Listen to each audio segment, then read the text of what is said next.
This year we visited Kgalagadi at the end of the rainy season.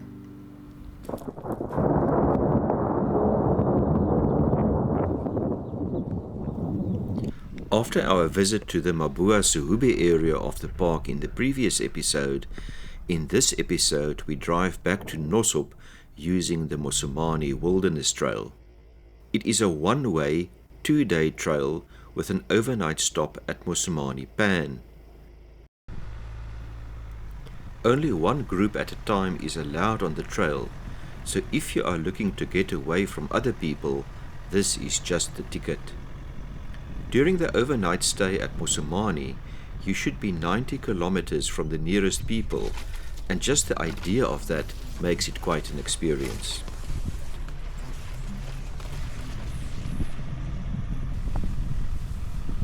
Day 1 of the trail is quite flat, and on our visit was in great condition, actually better than the main Nosup Mabuasehube trail. On day 1 we did encounter some seeding grass on the middle manetjie, but nothing too serious. This would change on the second day. Depending on the time of year you go, I would say that the seed net may be a necessity. We stopped from time to time to check for grass and seeds around the exhaust, but this was not a problem. More about this later.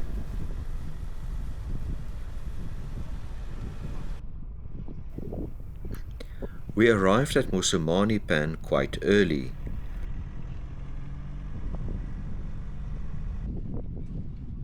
During our previous visit, this pan was bone dry, but this time there was water in the pan and animals were making full use of it. On arrival, we spotted some gemsbok and springbok milling around the pan.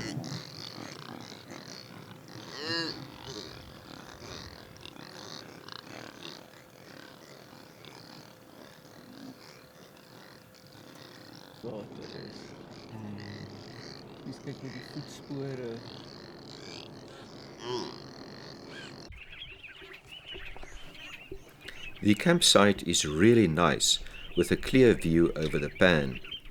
It has no facilities at all. After lunch, we spent a relaxed afternoon in camp.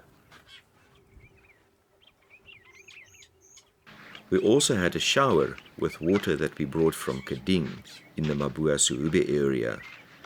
This water is so salty that the salt actually crystallized on your skin as it dried.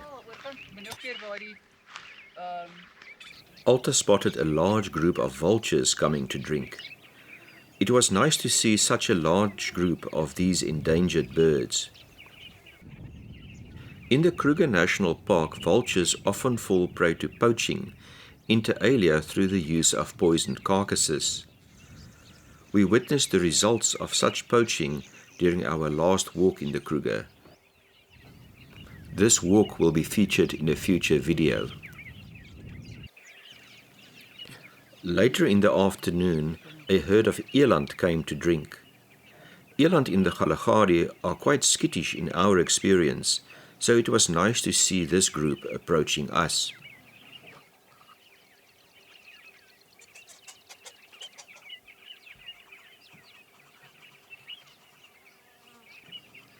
Just look how alive the water looks.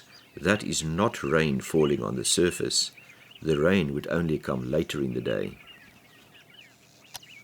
With the eland walking across the pan, we could see how shallow the water actually was.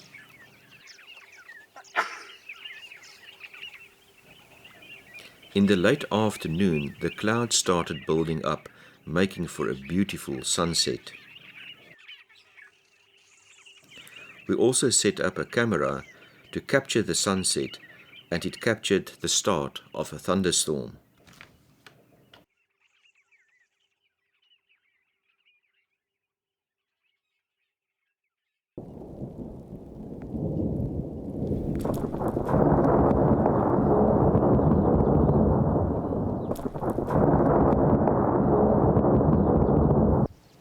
After the heavy rain of the previous night, everything was fresh and crisp in the morning.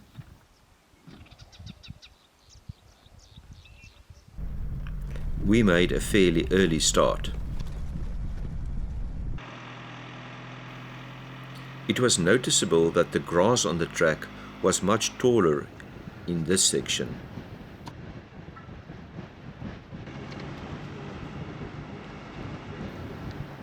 It was quite a scenic drive. As we drove along, we encountered herds of red hartebeest, gemsbok and springbok.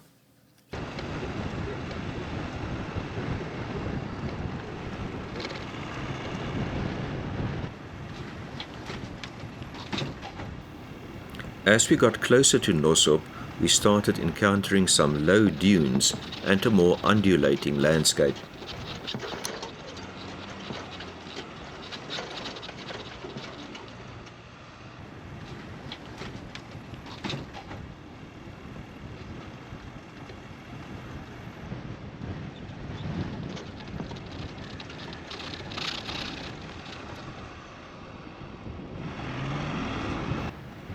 In some areas, the grass had just finished seeding and was releasing clouds of seeds as we passed through.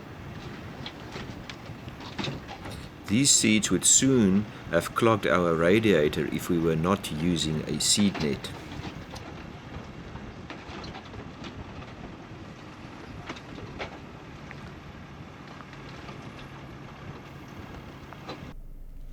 Kalahari sour grass seems to be the biggest culprit.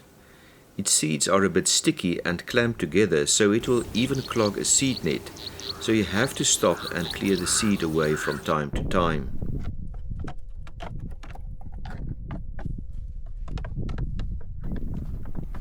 In the previous episode, we discussed that seeds and grass collecting around a hot exhaust can cause a vehicle fire. To prevent this happening to us, we stopped frequently to check around the exhaust. But here we found that Ford has made significant improvements in the current model. It is much less susceptible to grass and seeds collecting around the exhaust than the previous model. Although it collected elsewhere, such as around the transfer case and protection plate, I never had seed or grass around the exhaust system. This is not to say it cannot happen, so I continued to check. Over time, seeds will build up on and within the layers of a seed net, so you have to stop and clean the net as well. We found that it helps to fill the net so that the opening is at the bottom, as this makes it easy to shake out seeds. Many commercial seed nets do not go low enough, allowing seeds to be sucked in from the bottom. So we just use a piece of shade cloth, which is cheap and easy to replace and can be easily customized for your specific vehicle. As we approach the Nossob River Valley, we continue to see scattered groups of particularly gemsbok and red hartebeest.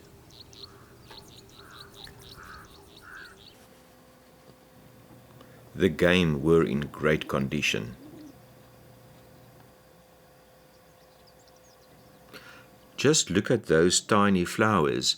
If anybody knows what they are, please tell me in the comments. At Nossob, we are at one of the premier campsites which feature private ablutions and a kitchen area. While we absolutely love the undeveloped campsites on the Botswana side, I must confess that flush toilets and hot showers are also nice.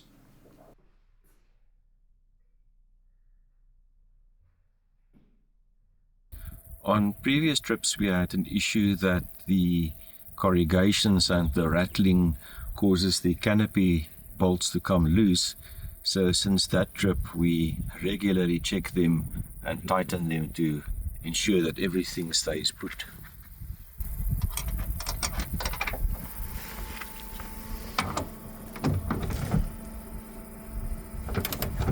After one night at Nossob, we unfortunately had to start making our way out of the park.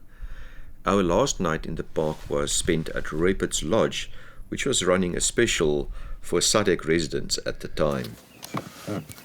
On the way south from Nossob, we saw a good selection of general game, like these blue wildebeest. Sometimes they start running for no discernible reason. The life of a prey animal is a hard one.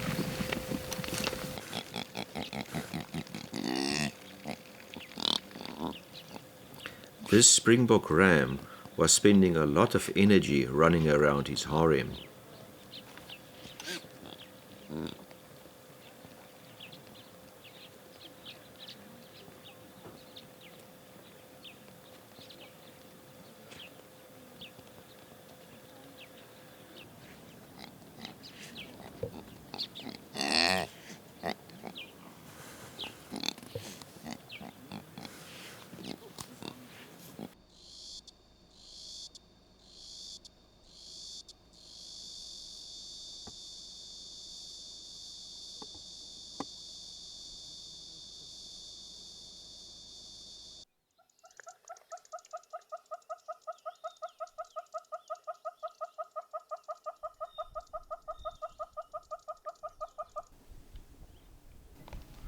This gemsbok bull tried to show his strength by attacking a bush, but it didn't work out that well for him when the bush fought back.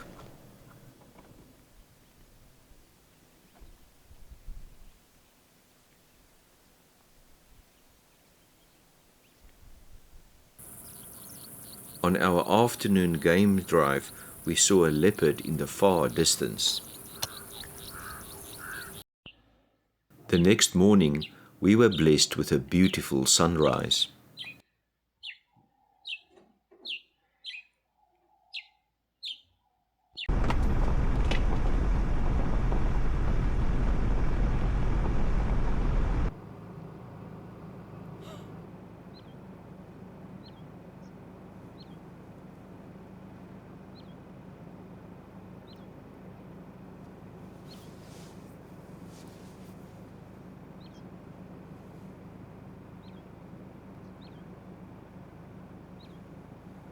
After looking at some jackal, Kgalagadi had a last surprise for us when we again encountered the leopard from the previous afternoon, this time right next to the road.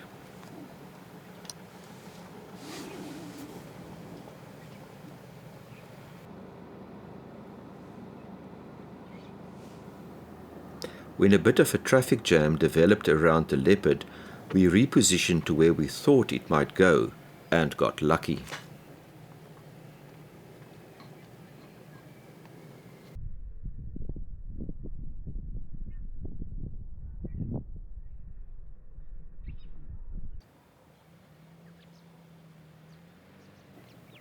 Soon after passing us, it started going up the concrete ridge along the side of the Nossob riverbed.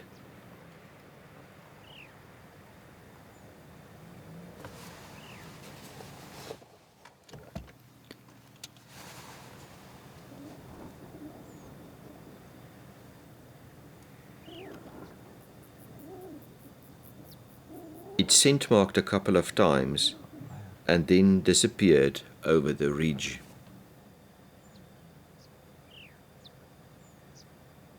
Our experiences on this trip again explains why Kgalagadi has become so popular. Thanks for watching.